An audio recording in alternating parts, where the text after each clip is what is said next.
I'm Abigail Young, 32 years old. And last month my entire world imploded at a family dinner celebrating my father's retirement. Which, if you think about it, is absolutely perfect timing. Nothing says, "Congratulations on 40 years of loyal service," quite like a spot of good old-fashioned family warfare over the roast beef. My sister stood up, pointed at me with a sort of dramatic flair usually reserved for murder mystery dinner theater, and announced to the entire assembled company that I was an uneducated failure who probably sells drugs to make money. Charming, really. Proper Hallmark moment, that. My parents didn't flinch, not so much as a raised eyebrow. Instead, they joined in with the sort of enthusiasm usually reserved for a particularly rousing game of charades. "Get out and don't come back," they bellowed, their voices booming across the table like a pair of foghorns on a particularly moody Tuesday. The room froze. Her smirk burned into me like a particularly vindictive brand. My mother's eyes ice cold. We're talking Arctic expedition levels of chill here. My father's fist slammed the wood so hard the plates rattled, which must have done wonders for Mum's good china. The silence that followed was deafening. Every guest staring, waiting for me to crumble like a poorly constructed gingerbread house. I didn't. I gave them a calm, cold smile, the sort of smile that says, "I know where all the bodies are buried because I'm the one who paid for the shovels," and said simply, "Okay." Then I walked out, my heels clicking sharply on their hardwood floor, each step echoing my resolve and possibly cracking their precious oak planks. Because if you're going to make a dramatic exit, you might as well cause some property damage whilst you're at it.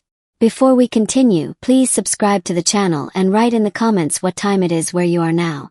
Because nothing says family bonding quite like crowdsourcing your global audience whilst your offspring plots your demise. Before I tell you how their betrayal pushed me to that point, I want you to understand something. They had absolutely no idea I'd been living a double life, one they'd never even imagined. For years I played the part they expected. The disappointing dropout, the family embarrassment, the cautionary tale they'd trot out at dinner parties, all whilst quietly pulling the strings that kept their entire world intact. Rather like being a puppet master, except the puppets are utterly convinced they're running the show themselves. Then, in a single week, everything changed. Papers were signed. Numbers shifted in ways that would make an accountant weep with joy. A letter went out that made their hands shake more vigorously than a paint mixer at B&Q. And that was just the beginning, darlings. The shock on their faces when that letter landed. I can still picture it. Jaws dropping, eyes wide with the sort of disbelief usually reserved for learning that yes, Brexit actually happened. I didn't stop there though. No. I cut off every single dime I'd quietly funneled their way. Phone plans. Streaming accounts. Vanished. Even their insurance, which they thought was lovely family support. Cancelled faster than a Netflix series that doesn't hit its viewing targets. Then I packed my life, moved to a beachfront house in Fort Lauderdale, and left their judgment behind for good. That moment, walking away from their scorn, was when I rewrote my future. Turns out you don't need family approval to succeed. Who knew? But how did years of hidden success and quiet support lead to that explosive night? Stick around. You won't believe what came before the storm. Spoiler alert. It involves more passive aggression than a British queue and enough family dysfunction to fuel an entire series of EastEnders. The storm that erupted at that family dinner had roots stretching back to my childhood in Fort Worth, Texas, where I grew up in a proper middle-class neighborhood surrounded by the monotonous hum of routine. Sunday church, because Jesus loves a lie in less than he loves judgment, apparently.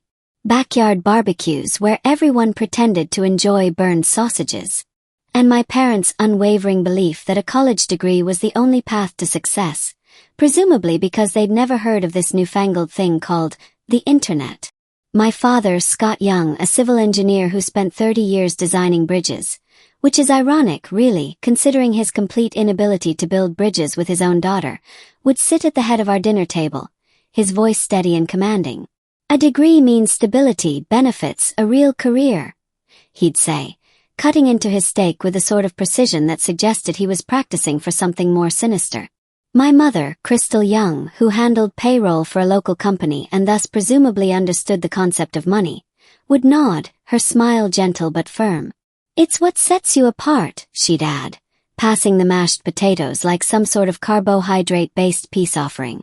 My younger sister, Anna Young, drank it all in.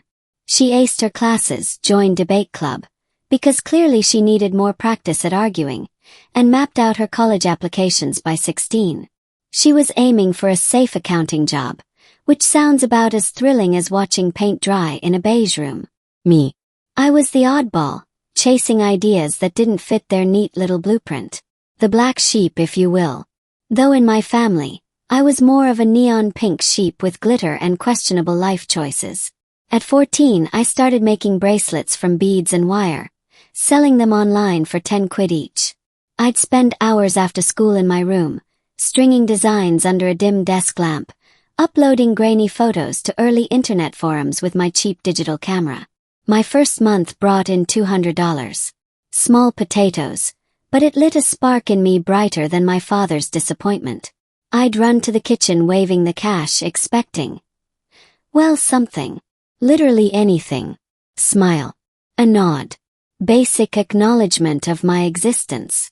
Dad barely looked up from his newspaper. "That's cute, Abigail, but focus on school or you'll regret it," he said, his tone flatter than yesterday's champagne. Mum patted my arm, her voice soft enough to qualify as a sedative. "It's a nice hobby, honey, but it won't pay the bills." Because clearly, she'd never heard of this obscure thing called entrepreneurship. Anna, sitting across the table with her algebra textbook like some sort of mathematical martyr, rolled her eyes. "Why waste time on that when you could study for SATs?" she muttered, as if my hustle was a childish game rather than, oh I don't know, the foundation of a future empire. By 15, I'd saved enough to buy a used laptop and taught myself basic coding from library books. Yes, actual books. This was before YouTube tutorials, when learning to code meant squinting at poorly photocopied pages that smelled like desperation and old paper. I started fixing apps for neighbors, simple stuff like weather trackers or calendar tools, charging $20 an hour. The local tech shop charged 3 times that, so my phone kept buzzing with clients faster than Anna's phone buzzed with validation from our parents. One neighbor, a retired teacher with more patience than my entire family combined, paid me $500 to rebuild her book club scheduling app. I stayed up until 2 in the morning debugging it, my fingers cramped from typing, surviving on nothing but determination and questionable quantities of caffeine.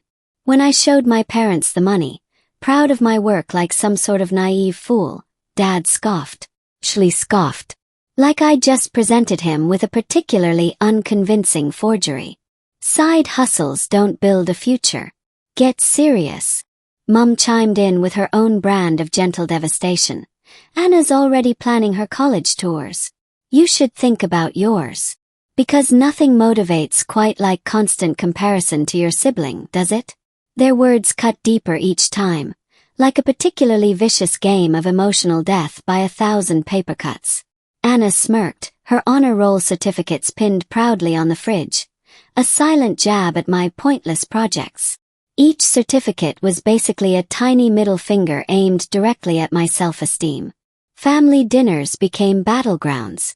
Anna would gush about her latest A+ essay or her internship at a local firm, and my parents would beam, piling her plate with extra servings like she just solved world hunger rather than filing spreadsheets. When I mentioned selling 30 bracelets in a week or fixing an app for a cafe down the street, they'd pivot faster than a politician caught in a scandal. Did you see the weather today? We need milk. Anything to avoid acknowledging that their disappointment of a daughter might actually be achieving something. That fire ignited in me during those late-night coding sessions pushed me to take the leap at 18, enrolling in community college to appease my parents. They saw it as the smart move, a bridge to a stable career like Anna's. Because why would you want to be successful when you could be stable? Stability is what you get in a psychiatric ward, folks. I attended classes in basic business and intro coding, sitting in crowded lecture halls, but the material felt staler than week-old bread. Textbook theories from instructors who'd never launched a product, never risked anything, never done anything more entrepreneurial than choosing which coffee to order at Starbucks. The rigid schedule clashed with my need to create, and after one semester, One glorious, suffocating semester, I realized it was holding me back like an anchor made of student debt and broken dreams. I gathered my courage and told my parents I was dropping out to pursue coding full-time. Dad's face went red. Proper tomato red. The sort of red that suggests someone's blood pressure is attempting to escape through their ears. His voice boomed like the voice of God if God were deeply disappointed in your life choices. You're throwing your life away. Mum wiped her eyes, pleading. We raised you better. What will people think? Because obviously, the opinions of neighbors you barely speak to are more important than your actual child's happiness. Anna, visiting from her university where she was presumably learning how to be even more insufferable, crossed her arms. I knew she'd quit, she announced, as if she'd just won some sort of terrible prize for predicting family dysfunction. Their reaction crushed me, but I packed my bags with the $2,000 I'd saved from those teen gigs and left. Because sometimes the best response to "you're throwing your life away" is "watch me." I rented a tiny studio flat on the outskirts of Fort Worth, the sort of place where cozy is estate agent speak for, you can touch all four walls simultaneously. The floors creaked like a haunted house attraction, and the neighbors argued at all hours with the sort of passion usually reserved for Shakespearean theater. Rent $8,500 a month, leaving little for frivolous luxuries like food or heating or the will to live. I survived on ramen packets and tinned soup, skipping meals when cash ran low and wearing the same thrift store jeans for weeks. Fashion icon. More like fashion disaster with a side of economic necessity. Mornings kicked off at 5 o'clock with black coffee from a cheap maker that produced something vaguely resembling coffee if you squinted and had low standards. Then I'd dive into self-taught coding on my outdated laptop, a machine so slow it made dial-up internet look speedy. I scoured online forums like Stack Overflow and Code Academy for free tutorials, practicing by building basic scripts. A calculator tool, a to-do list app, various digital manifestations of my crushing poverty. No mentor guided me. It was trial and error. Hours debugging lines that wouldn't run, whilst my laptop wheezed like an asthmatic pensioner climbing stairs. My first major project was an app connecting local freelancers with clients, something I thought could fill a gap in Fort Worth's growing gig economy. Because if there's one thing the world needs, it's more apps, right? I spent weeks designing the interface, learning UI basics on the fly like some sort of desperate digital autodidact, and coding the backend in Python. Launch day arrived and I promoted it on local Facebook groups with the sort of enthusiasm usually reserved for pyramid schemes. Initial sign-ups came in. Success. Or so I thought. Because hubris, darlings, always comes before the fall. The app crashed under even light traffic. Server errors I hadn't foreseen, because apparently anticipating problems wasn't covered in my self-taught curriculum. Users flooded my inbox with complaints. Lost my profile data. Can't log in. This is rubbish. I issued refunds, burning through my savings like a particularly inefficient furnace. $5,000 gone in a month. Poof. Vanished. Like my parents' pride in me. The failure hit harder than Anna's passive-aggressive Christmas cards. I spent nights staring at the ceiling, questioning if Dad was right. Maybe I was throwing my life away. Maybe I should have stayed in college. Maybe I should have just become an accountant like Anna and slowly died inside whilst filing tax returns. But wallowing doesn't pay the bills, does it? I launched it on app stores with a small ad budget scraped together from freelance earnings. Downloads trickled in like water from a blocked drain. But feedback revealed usability flaws. Confusing navigation, slow load times, and an overall user experience comparable to navigating a maze blindfolded. Revenue peaked at $200 the first month. Not even enough for rent. Competition from established apps like Mint buried mine faster than my parents buried their disappointment in me, which is to say, immediately and with extreme prejudice. I iterated, adding notifications and charts. But it was too late. The app fizzled like a damp firework on bonfire night, teaching me that research means more than surveys. It requires early testing and adaptation and, apparently, the ability to predict the future. The third attempt was an inventory tracker for small shops. Building on lessons from the previous flops, because I'm nothing if not persistent in my failure, I incorporated user feedback from the start, beta testing with a few freelance clients who gave the thumbs up. Launch went smoother than a freshly zambonied ice rink. Decent downloads, positive feedback, the works. Success at last.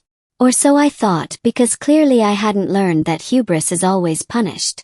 A sync bug caused inventory data to vanish for users. Lost my stock list, they complained, presumably whilst their businesses burned down around them. I patched it over weeks, working harder than a Victorian chimney sweep, but trust eroded faster than British coastal defenses. Revenue dropped to zero after an initial $400. That one stung the most. I'd invested hope as much as time, which is always a terrible investment strategy. Lying awake in my dim flat, I replayed the failures like some sort of masochistic highlight reel. Each one a harsh teacher. Debug thoroughly, research markets deeply, anticipate user pain points, consider a career in literally anything else. Throughout this delightful period, family calls added salt to the wounds. Because why experience one source of pain when you can have multiple? Mum would ring asking if I was eating well, as if she actually cared, then slip in, "College is still an option, dear." Dad emailed job postings requiring degrees, noting, "This could be a stable start." Because nothing says, "I believe in you," quite like constant suggestions to abandon your dreams. Anna texted photos of her campus parties, captioned, "Real success looks like this." Which is ironic, really, considering I'd eventually be funding her real success, without her even knowing it. I hid the struggles, replying, "Things are fine," whilst scraping by on freelance scraps and questioning every life choice I'd ever made. Each setback built my resilience, though. No classroom could teach that. The isolation fueled determination, pushing me to code better, think smarter, and develop the sort of emotional armor usually reserved for medieval knights. One evening, after a grueling freelance fix that had me questioning my sanity and career choices in equal measure, an email popped in from a small business owner interested in a custom inventory app. It promised steady work, a potential turning point, a glimmer of hope in the endless darkness.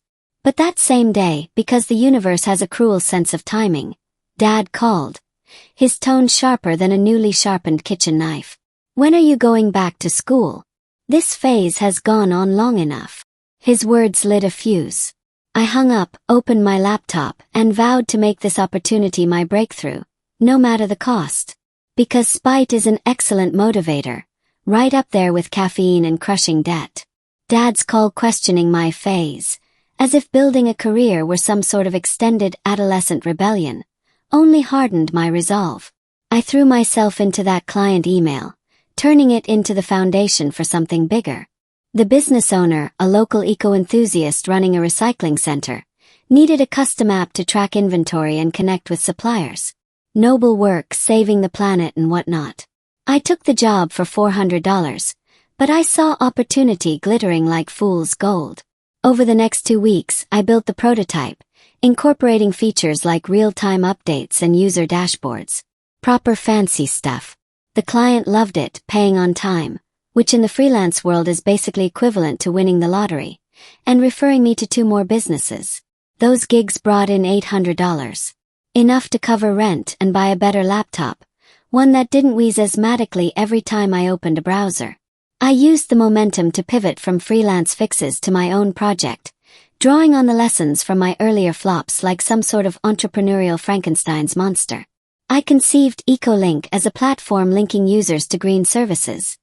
Solar installers, recycling hubs, energy auditors in Fort Worth's emerging eco scene. Because if Silicon Valley has taught us anything, it's that putting eco in front of things makes them sound more important. Starting with a minimum viable product, MVP in startup speak, which is basically a fancy way of saying barely functional but technically works. I coded a basic directory with search filters using Python for the backend and JavaScript for the frontend.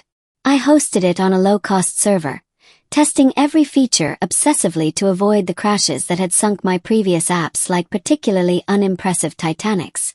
Launch was low-key posts on local Facebook groups and environmental forums.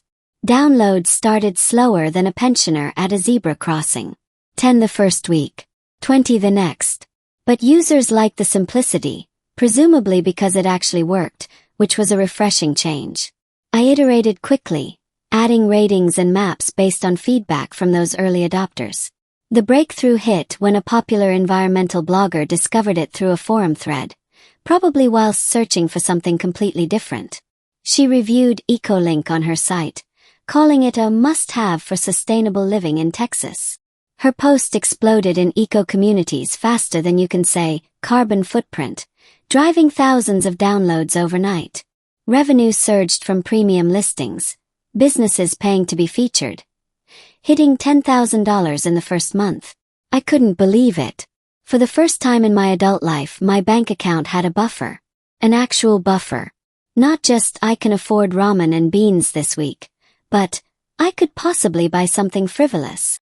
I celebrated alone with a takeout pizza, because obviously I had no friends to celebrate with, having spent the last several years coding in isolation like some sort of digital hermit. But the high was short-lived, because happiness is temporary but anxiety is forever. With the cash flow, I hired my first contractor, a fellow coder from an online forum, to help with back-end upgrades. We expanded EcoLink to include user profiles and recommendation algorithms, making it more than a directory. It was a community hub. A sustainable community hub. Very trendy. Downloads climbed to 10,000. Revenue doubled the next month, then doubled again, growing faster than Anna's sense of superiority. I incorporated the company, renting a small office space in a co-working building downtown Fort Worth. Because apparently I was a legitimate businessperson now, despite not having a degree. Take that, Dad. By year 2, I had 5 full-time employees, 2 developers, a marketer, and support staff. We added partnerships with local green businesses, taking a commission on referrals. The app went statewide, connecting users in Dallas and Austin. We were expanding faster than my parents' disappointment in me. As growth accelerated, challenges piled up like dirty laundry in a student flat. A server overload during a viral campaign forced me to work 48 hours straight, migrating to a cloud service whilst answering user emails and questioning my life choices in equal measure. We lost some partnerships when a competitor undercut our rates, because capitalism is nothing if not predictably ruthless. So I drove to meetings personally, negotiating better terms and strengthening ties like some sort of eco-warrior diplomat. Cash flow issues hit when expansion outpaced income. I went without salary for 2 months, negotiating extended payments with vendors while surviving on, well, ramen again. Full circle, really. These hurdles taught me financial discipline. No college course could match that hands-on grind of abject poverty and determination. By year 3, EcoLink had 45 employees with offices in a converted warehouse. Very trendy. Very startup-y. We hit 1 million downloads and revenue crossed the 7-figure mark. I'd become the executive, turning down acquisition offers from bigger tech firms because I wanted to keep control.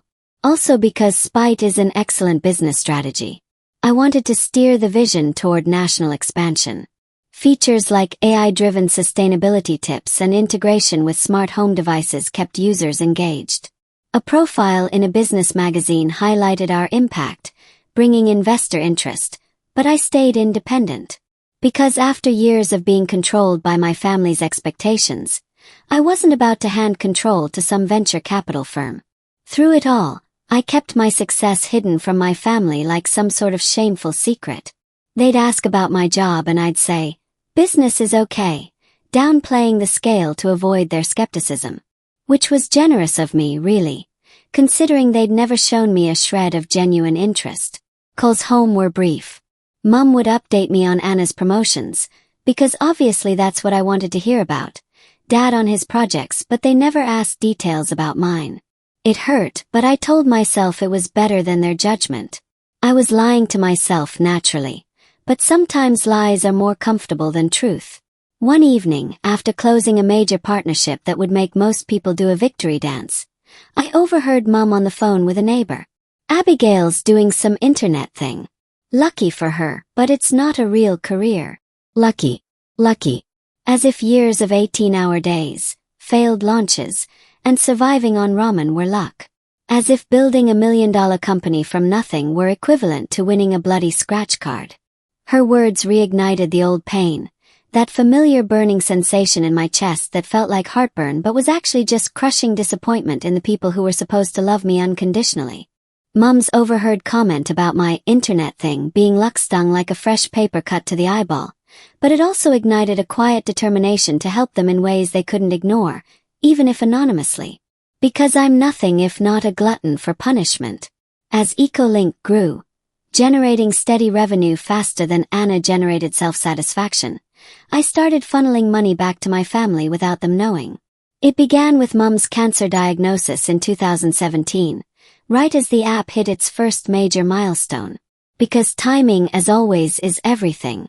Her breast cancer treatments racked up bills not covered by insurance, $80,000 for chemo and surgery. The sort of sum that makes you question the American healthcare system and every life choice that led to this moment. I set up an anonymous payment through a third-party service, making it look like an insurance adjustment. Very cloak and dagger. Very. I'm definitely not the daughter you rejected helping you out. Mum called me one day, her voice trembling with relief rather than, say, gratitude toward her secretly successful daughter. The hospital said it's covered. Some mix-up fixed itself. I mumbled congratulations, biting my tongue hard enough to draw blood to keep the secret. Next came Anna's wedding in 2019.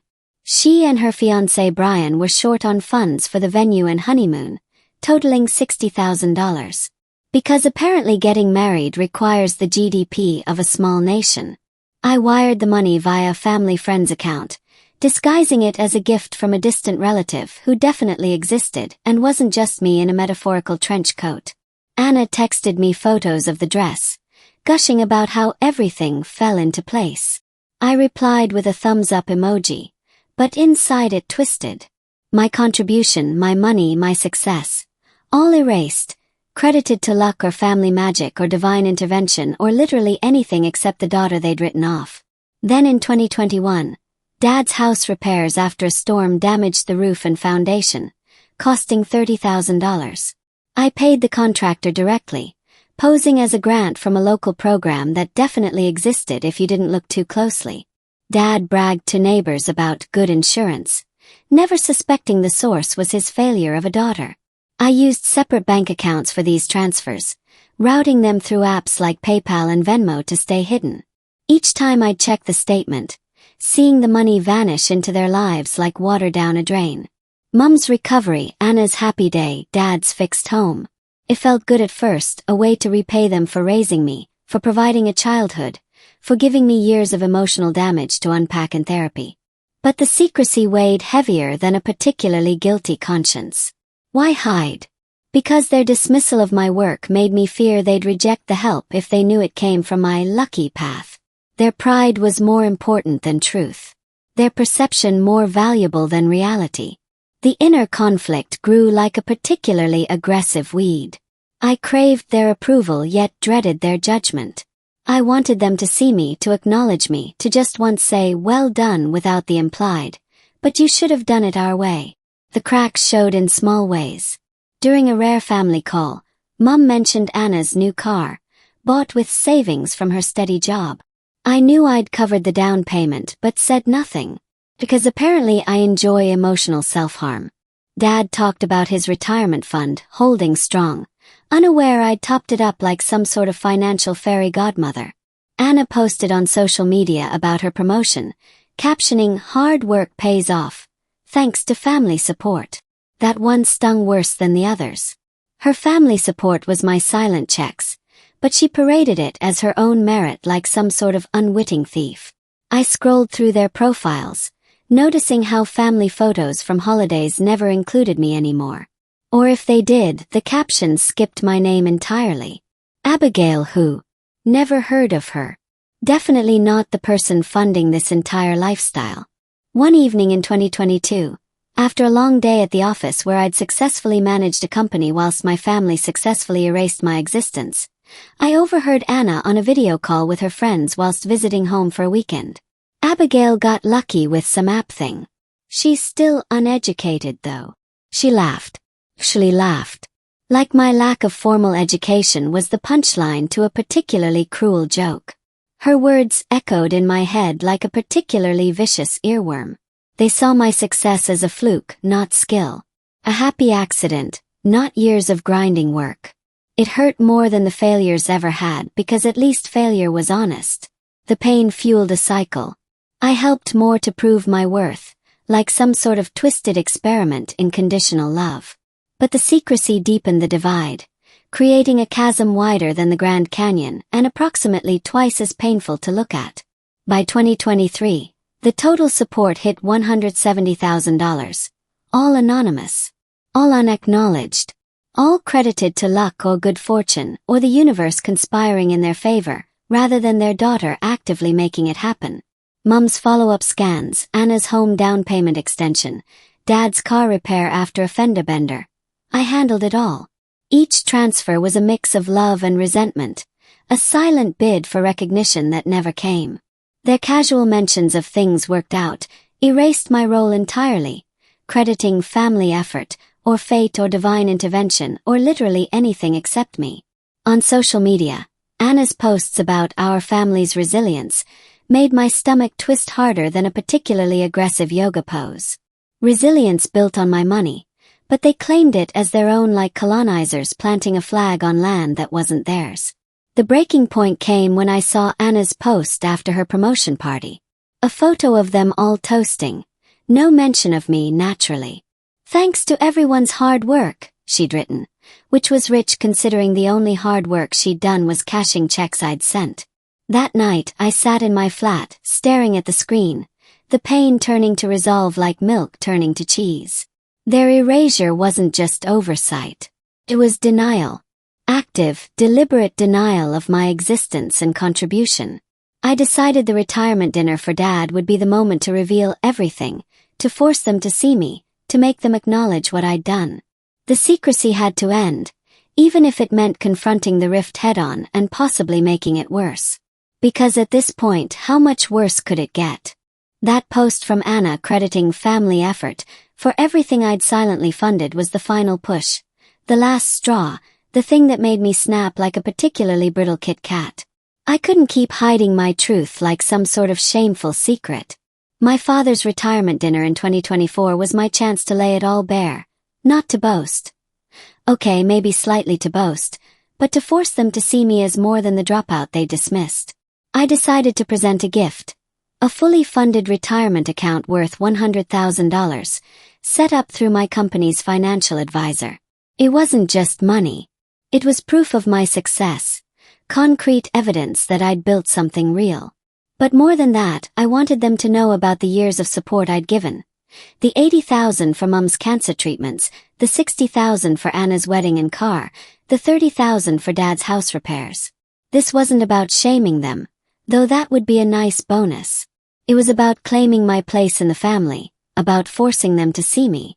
I spent weeks preparing a speech, something I'd never done before. Public speaking had never been my forte, but then again, neither had family harmony.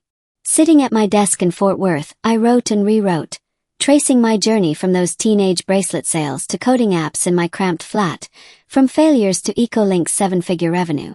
Kept it simple, no jargon, just the truth. How I'd worked 18-hour days, taught myself Python through sheer bloody-mindedness, survived on ramen like some sort of carbohydrate-based monk, and built a company that employed 45 people. People with actual salaries and benefits and everything. The speech wasn't long, maybe 5 minutes, but every word carried the weight of years of dismissal. I did this for me but also for us, I'd say, imagining their faces. I've been supporting you not out of pity but love. Though in retrospect it was probably mostly pity. My hands shook as I rehearsed, picturing Dad's skeptical frown, Mom's hesitant nod, Anna's inevitable eye roll. The documents were my backup. Hard evidence they couldn't dismiss even if they wanted to. I gathered bank statements, receipts, and transfer confirmations from the anonymous accounts I'd used. One folder held the hospital payment records for Mom's chemo. $80,000 cleared in 2017. Another had the wedding venue and honeymoon invoices for Anna. £60,000 wired in 2019. A third showed the contractor payments for Dad's roof and foundation, $30,000 in 2021. I organized them in a sleek binder, each page tabbed and dated, ready to hand over if they questioned me. Checking the papers felt like arming myself for battle, which in retrospect was exactly what I was doing. The night before the dinner, I barely slept. I stood in my flat, pacing like a caged animal, rereading the speech on my laptop until the words blurred together.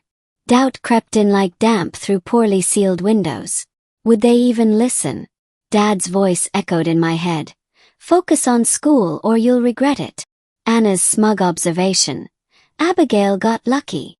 What if they laughed? What if they turned it against me, twisting my success into further evidence of my unworthiness? I pushed the thoughts aside, focusing on the binder, the speech, the gift. This was my last attempt to be accepted as an equal, to bridge that canyon between us.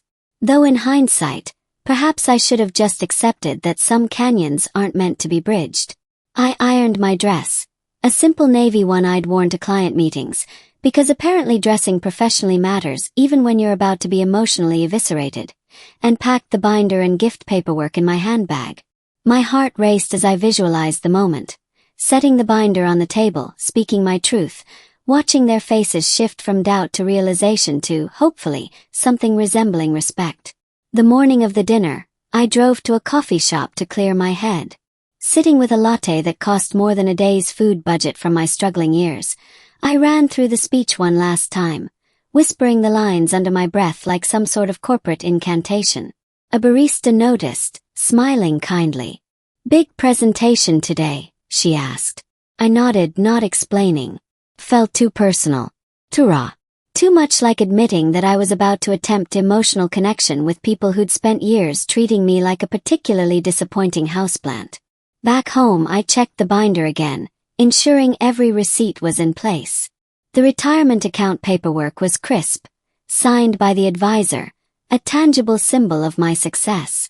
I told myself this wasn't about proving them wrong. It was about proving me right. But deep down I wanted their respect. Maybe even their pride. How naive. As the afternoon sun dipped lower, I got ready, my hands steadying as I applied mascara with the precision of someone preparing for battle. I looked in the mirror, no longer the unsure teen hiding coding books. I was a woman who'd built a tech empire, who'd carried her family without credit, who'd succeeded despite them rather than because of them. The speech, the gift, the documents, they were my stand. My line in the sand. My middle finger wrapped in a bow. Driving to my parents' house, my knuckles went white on the steering wheel, my pulse thundering like a particularly aggressive drum solo. The familiar street appeared, lined with the same oak trees from my childhood. Their house came into view, lights warm through the windows, cars already parked. Anna and her husband, neighbors, family, friends. The whole bloody audience assembled for what they thought was a retirement celebration but was actually going to be a reckoning. I pulled into the driveway, took a deep breath that did absolutely nothing to calm my nerves, and grabbed my handbag. This dinner would either change everything or break it apart forever. Spoiler alert. It was definitely going to be the latter. Stepping through my parents' front door, the familiar smell of pot roast hit me like a wall of nostalgia. But the warmth of childhood memories was gone, replaced by the cold realization that I was walking into an ambush disguised as a family gathering. The dining room buzzed with chatter. Neighbors making small talk about the weather, as if the British had colonized Texas. Family friends asking polite questions they didn't care about the answers to. Anna and her husband Brian Edwards, all gleaming and successful looking, basking in the glow of parental approval like cats in a sunbeam. Dad sat at the head of the table, smiling at compliments about his retirement. 30 years of service, they said. What an achievement, they cooed. Mum bustled about with serving dishes, playing the perfect hostess. Anna, in a crisp blazer that probably cost more than my first month's rent, recounted her latest promotion, basking in their approving nods like some sort of professional achievement junkie. I took my seat, the binder and gift envelope heavy in my handbag, my pulse still racing from the drive. No one asked about my life. Not a single bloody question about my work, my company, my existence as a human being with achievements. The conversation danced around local gossip, Brian's new car. Very exciting. Anna's office achievements, the price of petrol, literally anything except acknowledging my presence. I waited, picking at my plate, the speech I'd practiced burning in my mind like an unscratched itch. After dessert, because nothing says family bonding quite like forced consumption of overly sweet pudding, as coffee cups clinked, I saw my opening. I stood, hand steady despite my racing heart and the voice in my head screaming that this was a terrible idea. Dad, Mum, Anna, everyone, I have something to share, I said, voice clear and steady. The sort of voice that says, I'm about to ruin everyone's evening and I'm oddly okay with that. All eyes turned. Some curious, some indifferent, some probably wishing they'd decline the dinner invitation. I started my speech, keeping it tight, keeping it factual. I built a tech company, EcoLink, from nothing. It's valued at millions and I'm earning a 7-figure salary. No degree, just hard work. 10-hour days. Years of learning code, surviving failures that would have broken lesser people. I paused, scanning their faces. Dad's brow furrowed like he was trying to understand a particularly complex mathematical equation. Mum blinked. Anna leaned back, arms crossed, already preparing her rebuttal. And I've been supporting this family, I continued, pulling out the binder like a particularly devastating piece of evidence in a murder trial. £80,000 for Mum's cancer treatments in 2017. $60,000 for Anna's wedding and car in 2019. $30,000 for Dad's house repairs in 2021. Paid it all. Quietly. Anonymously. Because I love you. The room went still. Forks frozen mid-air. Mouths agape. The sort of silence usually reserved for churches and libraries and moments of profound shock. I opened the binder, sliding it toward Dad with the confidence of someone who's absolutely certain they're right and equally certain it won't matter. This is the proof, I said, placing the retirement account envelope beside it. And this is for you, Dad. Fully funded account. £100,000.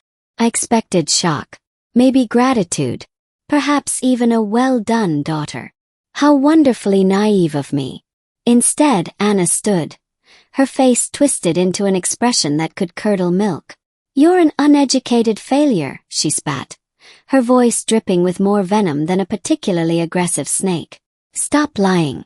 You probably sell drugs to make that money. Her words sliced through the silence like a knife through butter. Gasp. Someone's wine glass clinked against their plate. The tension was so thick you could cut it with the dessert spoons. Dad didn't look at the binder. Didn't examine the carefully organized receipts, the bank statements, the concrete evidence of my success and support. He grabbed it instead, tearing pages in half with a sort of vigor usually reserved for opening particularly stubborn packaging. His voice boomed across the room like a particularly angry foghorn. We're ashamed to call you our daughter. You think throwing money around makes you better than us. Mum joined in, her tone sharp enough to draw blood. We never asked for your charity, Abigail. Because apparently accepting help anonymously doesn't count if you don't know who to reject. I stood frozen, watching the binder's ripped pages flutter to the floor like particularly depressing confetti. Brian smirked, leaning back in his chair with the sort of satisfaction usually reserved for people watching their enemies fail. Neighbors stared, some whispering behind their hands. Anna pointed at the door with the dramatic flair of someone who'd been waiting years for this moment. Get out and don't come back.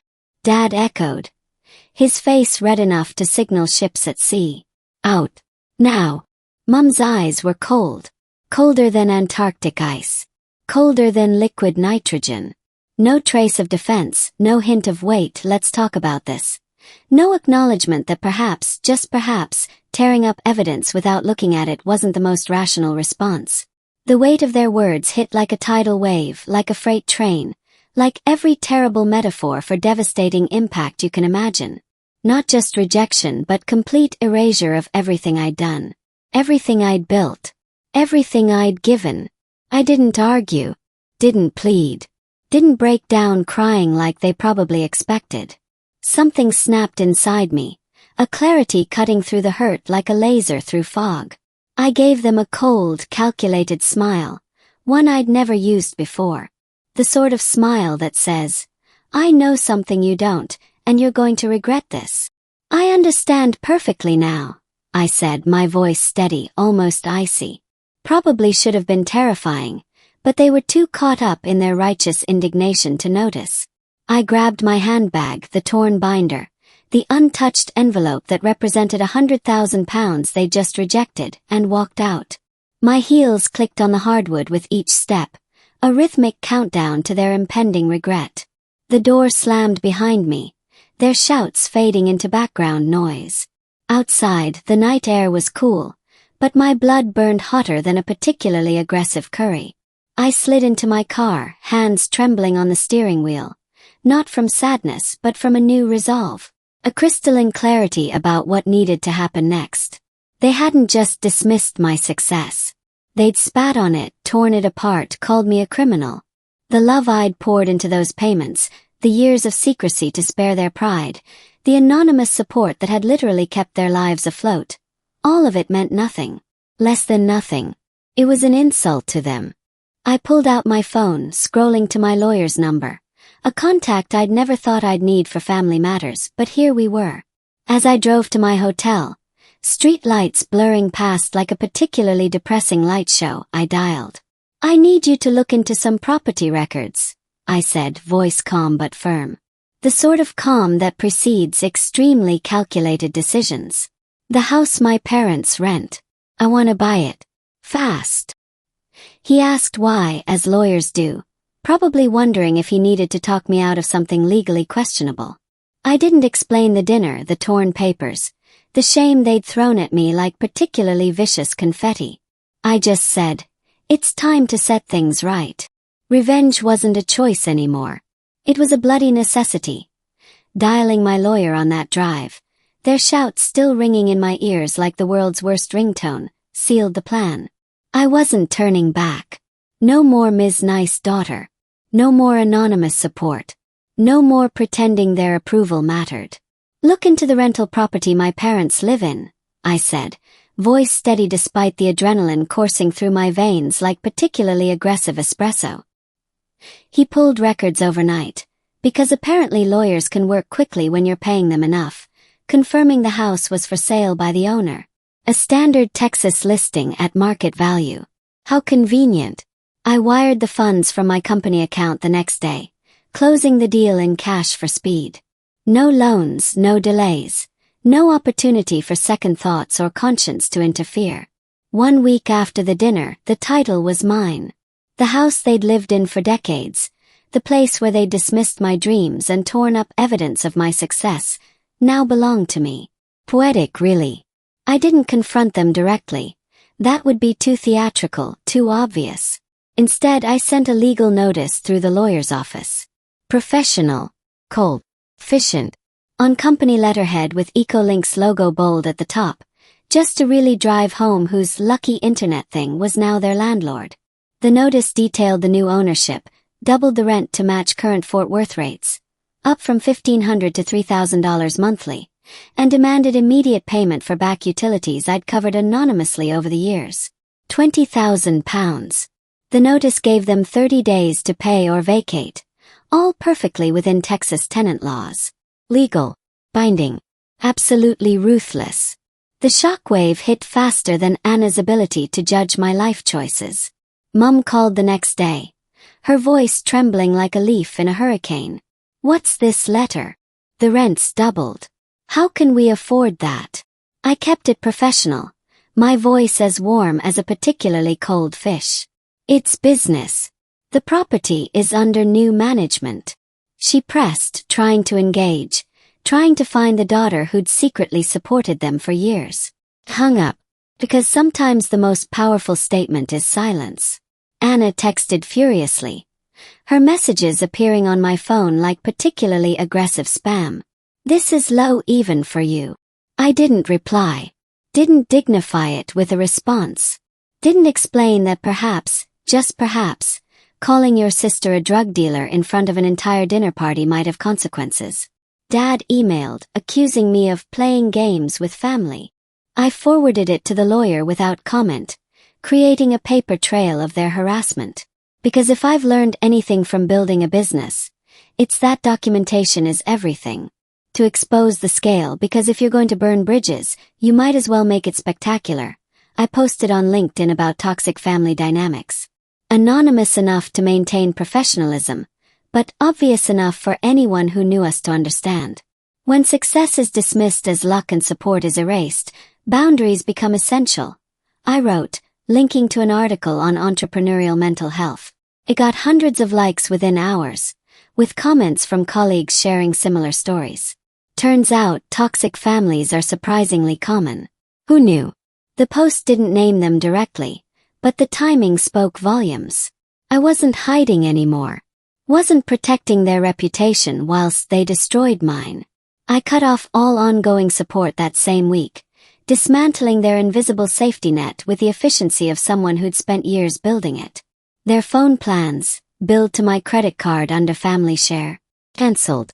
Anna's texts complaining about lost service went unanswered, probably because her phone didn't work anymore. The streaming accounts I'd set up for their television, Netflix, Hulu, Amazon Prime, all the modern necessities, expired without renewal. I imagined Dad trying to watch his programs, confronted with a payment screen, finally understanding that someone had been paying for this all along. Even the insurance riders I'd added to my policy for Mum's follow-ups were dropped, with a notice sent via email. Professional, cold, efficient. It was clean, legal, and final. No more invisible safety net. No more anonymous benefactor. No more pretending their lives hadn't been subsidized by the daughter they'd rejected. The total I'd spent over the years, £170,000, ended there. 7 years of support, erased as easily as they'd erased my contributions from their family narrative. Their reactions poured in through voicemails I deleted unheard. I could see them accumulating on my phone, little red notification bubbles of desperation. But I stood firm, unmoved, colder than Mum's eyes had been at that dinner. This wasn't revenge for revenge's sake, though I won't lie, it felt remarkably satisfying. It was reclaiming my power after years of their denial. It was setting boundaries that should have been set years ago. It was finally putting myself first. With the notice sent and support structures demolished, I sent a final letter. Handwritten because somehow putting pen to paper felt more permanent, more real, more devastating. I've loved and supported this family, but your rejection at the dinner showed me my place. I wrote, my handwriting steady despite the emotions churning inside. The money stops. Contact stops. I wish you well, but from afar. I mailed it certified with no return address, because I didn't want them showing up at my door with more accusations and torn binders. Then I packed my essentials, laptop, clothes, a few books, the physical remnants of a life I was leaving behind, and arranged for movers to handle the rest. Because when you're making a dramatic exit, you might as well do it properly. Fort Lauderdale called. A beachfront house I'd eyed for months. Just purchased for £1.5 million with EcoLink profits. The closing was quick, and I drove south, the Texas skyline fading in my rearview mirror like a particularly unpleasant memory. Good riddance to bad rubbish, as they say. In Fort Lauderdale, the salt air hit me as I unlocked the door to my new home, a gorgeous 2-story modern build with ocean views that cost more than my parents would earn in several lifetimes. Take that, internet thing. I converted the spare room into an office, setting up dual monitors for remote EcoLink work. The first days were raw, emotionally speaking. Like an open wound that occasionally oozed guilt and regret. Therapy sessions with Dr. Andrea Torres, a local specialist in family trauma, helped unpack the dinner's fallout. Because apparently, having your family publicly reject you whilst accusing you of drug dealing requires professional intervention. Who knew? Their words reflect their insecurities, not your worth, she said during our virtual calls, which I attended whilst staring at the ocean, wondering how I'd ended up here. I journaled the patterns obsessively. Dad's lectures about stability. Mum's passive nods of agreement, Anna's constant taunts, all rooted in their fear of my unconventional path. Their terror that perhaps, just perhaps, the traditional route wasn't the only way to succeed. Sessions shifted from pain to processing, recognizing how their undervaluing had driven my secrecy, my need to prove myself, my years of anonymous support that had gone unacknowledged. Routine became my anchor in this new life. Mornings started with beach walks, waves lapping at my feet, clearing my head before team meetings. The sound of the ocean was remarkably therapeutic, which explains why it costs so bloody much to live near it. I adopted a cat. Misty, a gray rescue with green eyes who curled up on my lap during calls, purring with a sort of unconditional affection my family had never managed. Her purring was simple comfort, no strings attached, no demands for college degrees or traditional career paths. I joined a local networking group for women entrepreneurs, meeting Brienne Collins, who ran a nearby coffee shop and had her own story of family rejection and business success. "You're inspiring," she said over our first lunch, sharing her own startup story whilst I wondered if everyone's family was this terrible or if we just won some sort of horrible lottery. Our weekly meetups, dinners at seaside spots, talking business and life, built a chosen family free from judgment. The sort of relationships based on mutual respect rather than biological obligation and accumulated resentment. Some relatives reached out after the LinkedIn post went viral in our circles. An aunt called, apologizing for staying silent during years of family dinners where I'd been dismissed. We saw what they did. It wasn't right. I forgave selectively. Only those genuine souls like her who acknowledged the hurt rather than making excuses. Others, like a cousin echoing Dad's views about real careers, got blocked faster than a spam email. The boundaries felt right, even if they were painful. Even if they meant accepting that some relationships were simply too toxic to maintain. I don't regret them, the boundaries, I mean. But healing from family rejection takes time. Dr. Torres reminds me regularly. It's a process, not a switch. You can't just decide to be over it and wake up magically healed, despite what self-help books might suggest. As the dust settled and my new life in Fort Lauderdale took shape, I reflected on the journey. Their betrayal at the dinner wasn't the end. It was the start of my real freedom. The freedom to live without seeking approval from people who'd never give it. The freedom to succeed without hiding it. The freedom to be myself without apology. Self-respect matters more than toxic relationships. I know, groundbreaking observation, but apparently it took me 32 years and one spectacularly terrible dinner party to figure it out. If your family dismisses your efforts or credits your support to luck, set boundaries early. Don't wait until you've spent £170,000 and 7 years of your life trying to earn love that should have been unconditional in the first place. Recognize the signs. Erased contributions, constant comparison to more successful siblings, rejection of your chosen path, the casual dismissal of your achievements as though building a £1 million company is equivalent to winning a raffle. Live your passion. Build your chosen family. Surround yourself with people who value you for who you are, not who they want you to be. People who celebrate your success rather than tearing up the evidence. Don't wait for approval that may never come. Because here's the truth. Some people will never approve of you no matter what you achieve. Some people are so invested in their worldview that they'll reject reality rather than admit they were wrong. My parents saw a college degree as the only path to success because that's what worked for them. When I chose differently and succeeded anyway, it challenged their entire understanding of the world. Rather than adapt their views, they rejected me. Simple as that. Anna's constant need to prove herself superior stemmed from her own insecurity. Her fear that perhaps following the safe path wasn't as impressive as she'd been told. My success without a degree threatened her identity as the successful daughter. And me. I spent years seeking validation from people fundamentally unable to give it. I poured money and love and support into a bottomless pit, hoping eventually they'd see me, acknowledge me, accept me. They never did. They never would. The dinner wasn't a failure. It was a revelation. It showed me exactly where I stood with my family. Nowhere. It freed me from the delusion that I could somehow earn their love through achievement or support or sheer bloody-mindedness. Now, sitting in my beachfront home in Fort Lauderdale, running a successful company, building genuine relationships with people who actually value me, I realize something important. I don't need their approval anymore. I built an empire without their support. I survived without their encouragement. I succeeded despite their dismissal. And that's success. It's sweeter than any family approval could ever be, because I did it entirely on my own terms. Would I do it differently if I could go back? Honestly, I'd set boundaries sooner. I'd stop the anonymous support the first time Mum dismissed my work as lucky.